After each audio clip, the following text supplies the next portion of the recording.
Kendrick did something where he turned a global moment into a very regional, it was cultural thing, but that's not the place for it. What's up, everybody? Welcome back to another episode. Please like the video and subscribe. Our target is only 1,000 likes. Of course, he performed Not Like Us. In the lead up to Kendrick Lamar's headline performance at the Super Bowl halftime show, most of the chatter focused on whether he would play the song that was effectively the knockout blow in the months-long battle with Drake last year, the song that became Kendrick Lamar's signature hit and a generational anthem, the song that won both Record and Song of the Year at the Grammys just a week ago, the song that appeared to recalibrate hip-hop power rankings, perhaps permanently. So yes, Kendrick Lamar played the song, towards the end of the set, of course, building up anticipation with a couple of brief musical nods to it, toying with the audience's emotion and thirst. Bro, it's no way you think hip-hop is getting booked next year. I don't think, again, let me be very clear, and I'll actually make that point a little bit more succinct. I don't think that they're going to pick a rapper and say your catalog is good to do what Kendrick did ever again. Kendrick did something where he turned a global moment into a very regional, it was cultural thing, but that's not the place for it. I think they're going to go listen to the people who went to the concert. Yo, let me tell you this. And I don't know why people like just think I'm just like lying or something. The Super Bowl tickets, 80% of tickets are bought up by big corporations.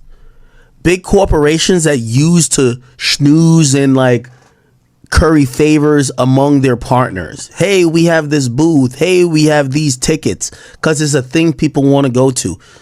The real fans, they overpay through the ass to go there. And put like this, if you're not one of the fans of the supported or the involved teams, if you are a fan of the Buffalo Bills, why would you go pay $6,000 for some tickets? So there's a lot of those people not there. So not only are the people there not impressed, let's look at the impact elsewhere. Now, Kendrick fans are the fans that usually say numbers don't matter. But it does matter because Kendrick had supposedly and seemingly the highest highest viewed Super Bowl halftime performance. Now, the marketing around his Super Bowl performance was absolutely brilliant. It doesn't take away from the fact that the Super Bowl doesn't need that. And also that will never exist again. Even if for Kendrick's second year. So if Kendrick came back again, do you think that many people would watch? So again, I don't think the NFL is mad about the numbers. Of course, I love the numbers. The numbers was great. The marketing around it was a cultural thing that made a cultural boost. But absent of that one rare moment, unless y'all think there's a Drake and Kendrick beef every year and there's going to be a Not Like Us moment every year, that is not the thing that the NFL would be saying for next year, let's rely on. They're going to have to take the constructive criticisms. Hey, good. The numbers were good, but we didn't like it. So unless there's some, I don't know, right now, if there's Taylor Swift versus Ariana Grande, yeah, maybe they do that. But like, the reality of it is that if that was the prototype of what a hip hop / rap dominated performance would be at the Super Bowl, it wasn't engaging to the audience that they wanted to capture. Viewership does not mean engagement. It was slammed on all networks, even linear TV, which, by the way, this is premiered on. The numbers we're talking about is from linear TV, primarily. It was slammed by every broadcast. So I personally don't believe that they're going to go for, and it doesn't matter who. Let's say, I don't know. Like, we can't use Eminem because I think they would know Eminem would be a package deal, and Eminem is a white guy, which is very different. I'm going to be honest. I think this hurts Drake. I don't think they would say next year. So just for the Kendrick fans who think I'm hating, this fucks up Drake. I don't think they're going to be like, hey, Drake, you come next year. No, nigga. They might be like, hey, Drake, they're going to want to mix it up. I think they've realized, and if I'm on that committee, I would realize that hip hop is dope. It is the current, But if you give one rapper the reins, they can't carry it. So if I'm someone, right, where is the Super Bowl going to be next year? Super Bowl 2026, right? That's going to be in Santa Ana, California. Okay? Now, if I'm that person that's on that committee, only way hip hop is going to be there, I'm going to pick 4 rappers. Historic rappers. Ice Cube, Snoop. But again, we've seen that already. And that's if we're going with the regional look, because apparently what everybody told me, yes, it's in New Orleans, but they don't care about regional shit. Because when people say, oh, no, that should be Wayne shit, they're like, no, it ain't about regional. It's about hotness.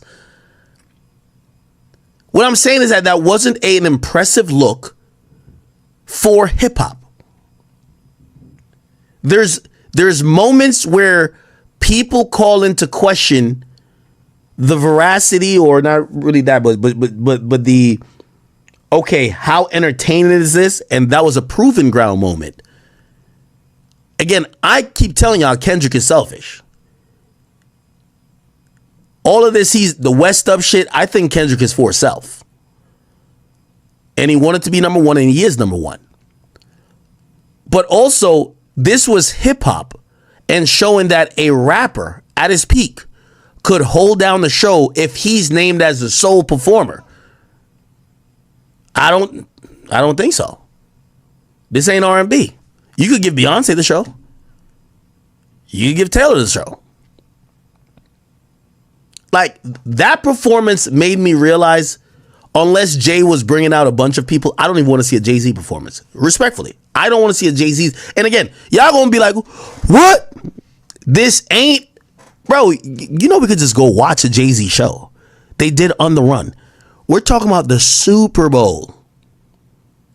Hip hop didn't look larger than life. Hip hop looked like some shit that if you didn't know, you didn't know. And that's where the Super Bowl moment, I feel, was missed. You have to make this look larger than life. Like, there's a lot of people who, you know, like, especially during 50's run, he made a lot of shit that he was talking to ops that he had in Queens, but it sounded larger than life. When he was singing Wangsta, when he was singing shit, even now when they bring back the song Many Men, you like that, those songs were, that was cultural and talking to certain niggas, but on a broad stage, people have adopted that to be like, no, we get this. The majority of non-black, I don't listen to a lot of hip hop, or I don't watch Akademiks all the time type niggas. When I spoke to them about the Super Bowl, they had zero idea what was going on. Zero. They was just like, yeah, I know he was in a feud with Drake, but. And I just felt like that hurt hip hop. That's it. Because hip hop didn't look larger than life. Hip hop looked like it was some shit that, you know, shouldn't be on that stage, if you ask me. All right, anyway. I don't know why. I guess I was clipped. What were we talking about right before chat?